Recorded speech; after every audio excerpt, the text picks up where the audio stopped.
என்னோடய வண்டி ஒரு விதமான ஒரு ஆபத்தில் இருந்து உடஞ்சி போயிடுச்சு. அந்த கிளாஸு சைடு.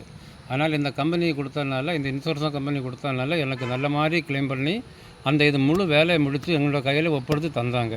அவர்களுக்கு ரொம்ப நன்றி தான் சொல்லணும். ஏதாவது இப்படி ஆபத்து இருந்தாச்சுன்னா கண்டிப்பாக அந்த இதுக்கு நீங்கள் நாடினா ரொம்ப பலமாக இருக்கும். அதில் எந்த விதமான சந்தேகங்களும் வராமல் பாதுகாப்பாக அவர் தருவாங்க. பாதுகாப்பாக தருவாங்க. இதில் எந்த ஒரு சந்தேகப்பட வேண்டிய தேவையே இல்லை. கேரண்டி அவங்கக்கிட்ட ஒப்படைக்கலாம். இந்த மாதிரி நான் ஒப்படைச்சிருக்கேன். 15 நாளுக்குள்ளால இந்த வேலையில் என்னோடய கிளாஸு ஒரு சைடு எல்லாம் உடஞ்சது பிறப்பாலும் அது சீக்கிரமாக வேலை முடித்து தந்தாங்க. அவர்களுக்கு நன்றி சொல்லுவேன். ஓகே, போதுமா? சவுண்ட் எப்படி இருக்குன்னு தெரியாது.